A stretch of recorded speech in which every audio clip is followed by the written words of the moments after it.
प्राचीन भारत के एक समृद्ध राज्य में राजा कृष्णवर्धन का शासन था। राजा कृष्णवर्धन को उनके साहस, न्याय और बलिदान के लिए सम्मानित किया जाता था।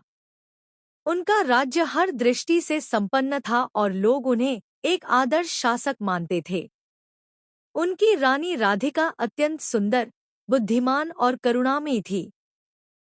रानी राधिका की सुंदरता और आकर्षण ने राज्य भर में ख्याति प्राप्त की थी, लेकिन उनके दिल में एक अनकही पीड़ा थी। राजा कृष्णवर्धन की नीति के तहत रानी राधिका को महल में अकेले समय बिताने की अनुमति नहीं थी, क्योंकि राज्य के हर कोने में उनकी जिम्मेदारियां थी। हालांकि रानी का दिल कभी सुकून नहीं पाता था। उन्हें एक गहरी मानसिक और आत्मिक शांति की आवश्यकता थी, जो महल और राजसी जीवन से कहीं दूर थी। राज्य में एक दिन एक रहस्यमय साधु शिवदत्त का आगमन हुआ। शिवदत्त एक साधारण व्यक्ति की तरह दिखाई देता था, लेकिन उसकी आंखों में गहरी शांति और रहस्य था। वह कई दिनों तक राज्य में घूमता रहा और ध्यान तथा आत्मज्ञान के बारे में लोगों को सिखाता रहा। उसकी उपस्थिति ने राज्यवासियों को शांति दी, लेकिन रानी राधिका को वह विशेष रूप से आकर्षित कर गया। रानी ने एक दिन शिवदत्त को महल के बगीचे में ध्यान करते हुए देखा। उसकी आंखों में एक गहरी शांति और आंतरिक संतुलन था, जो रानी के दिल को छू गया। रानी ने धीरे धीरे शिवदत्त से मिलना शुरू किया और वे दोनों लंबे समय तक गहरे संवाद में खो जाते।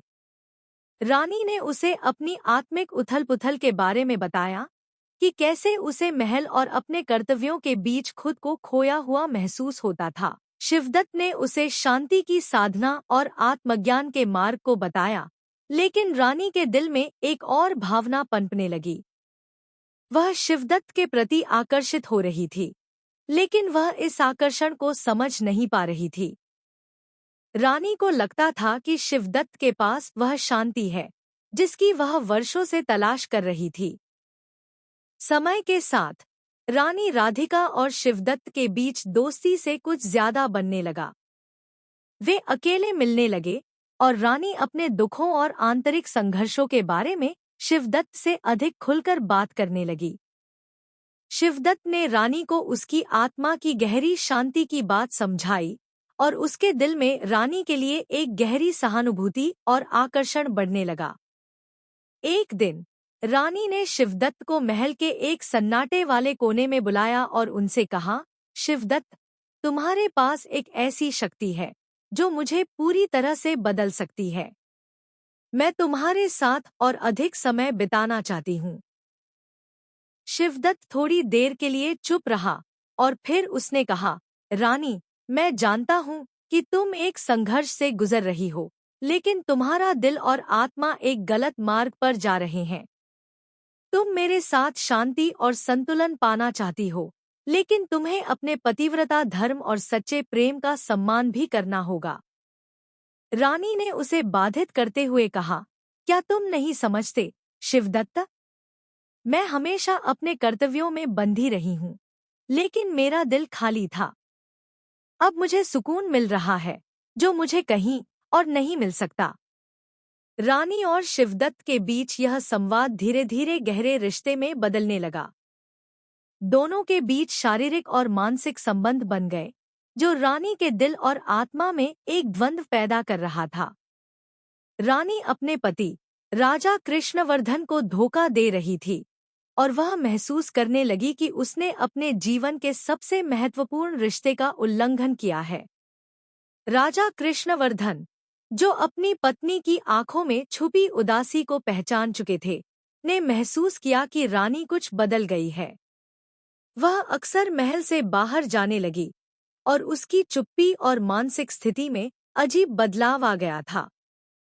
राजा को संदेह हुआ और उन्होंने अपनी विश्वस्त सेना प्रमुख को आदेश दिया कि वह रानी पर नजर रखें। एक दिन राजा कृष्णवर्धन ने रानी और शिवदत्त को एक साथ बगीचे में देखा। वे दोनों बेहद करीबी और आत्मीय थे और राजा ने यह देख लिया कि रानी को अपनी शांति और सुकून की तलाश में शिवदत्त के साथ रिश्ते में उलझा हुआ पाया। राजा का दिल टूट गया और उनका गुस्सा रानी की तरफ फूट पड़ा। लेकिन वह एक न्यायप्रिय राजा थे और वह अपनी प्रजा और राज्य की प्रतिष्ठा को खतरे में नहीं डाल सकते थे। उन्होंने आदेश दिया कि उस साधु को महल से बाहर निकाल दिया जाए।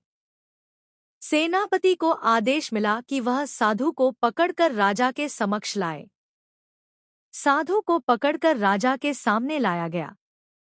राजा कृष्णवर्धन ने उसे शांतिपूर्वक समझाया और कहा, तुम मेरी रानी के जीवन में शामिल हो गए हो, लेकिन मुझे लगता है कि तुम जानते हो कि तुम्हारा स्थान इस महल में नहीं है। मैं तुमसे विनम्रता से कहता हूँ कि तुम हमारे राज्य से बाहर चले जाओ। साधु ने राजा के आदेश को स्वीकार किया और बिना किसी विरोध के राज्य छोड़ दिया। राजा कृष्णवर्धन ने रानी को महल में बुलाया और कहा, राधिका, मैं तुम्हारे दिल का हाल समझ सकता हूँ, लेकिन यह जो तुमने किया है वह हमारे रिश्ते और हमारे राज्य दोनों के लिए एक भयंकर गद्दारी है। तुमने शिवदत्त के साथ न केवल शारीरिक संबंध बनाए, बल्कि अपने कर्तव्यों और धर्म का उल्लंघन भी किया है। रानी ने कांपते हुए कहा, राजा, मैं तुम्हें धोखा नहीं देना चाहती थी। मेरा दिल असमंजस में था। शिवदत्त ने मुझे वह शांति दी जो मैं हमेशा चाहती थी। राजा कृष्णवर्धन ने गहरी सांस ली और कहा, राधिका, तुम्हारी गलतियों को समझना और उन्हें सुधारना जरूरी है, लेकिन हमारे बीच की सच्चाई और विश्वास भी जरूरी है। हमें अपनी भावनाओं से ऊपर उठकर राज्य और अपने रिश्ते की खातिर अपने कर्तव्यों को निभाना होगा। रानी को एहसास हुआ कि उसने जो किया वह न केवल उसके पति के साथ विश्वासघात था, बल्कि उसने अपने राज्य की प्रतिष्ठा को भी खतरे में डाला था। शिवदत्त, जो अब भी अपनी गलतियों को समझ चुका था, रानी से मिला और कहा, रानी, तुम्हारा मार्गदर्शन करने की मेरी भूमिका अब खत्म हो गई है। तुम्हें अपने पतिव्रता धर्म की ओर लौटना होगा। राजा कृष्णवर्धन और रानी राधिका के बीच लंबी बातचीत के बाद रानी ने अपनी गलती स्वीकार की और अपने जीवन को सुधारने का संकल्प लिया। शिवदत्त ने राज्य छोड़ दिया और आत्मज्ञान की अपनी यात्रा पर निकल पड़ा। रानी ने राजा के साथ अपने रिश्ते को फिर से मजबूत किया और अपने कर्तव्यों के प्रति पूरी तरह से समर्पित हो गई। यह कहानी यह सिखाती है कि कभी-कभी आत्मा की शांति की खोज हमें गलत रास्ते पर ले जाती है, लेकिन हमें अपने कर्तव्यों और रिश्तों के प्रति जिम्मेदार रहना चाहिए। रानी ने अपने जीवन की बड़ी गलती को समझा और उसे सुधारने की दिशा में कदम उठाया। अगर कहानी पसंद आई हो तो वीडियो को लाइक करें, चैनल को सब्सक्राइब करें और बेल आइकन जरूर दबा दें ताकि वीडियो का आने वाला नोटिफिकेशन सबसे पहले आप तक पहुंचे। धन्यवाद।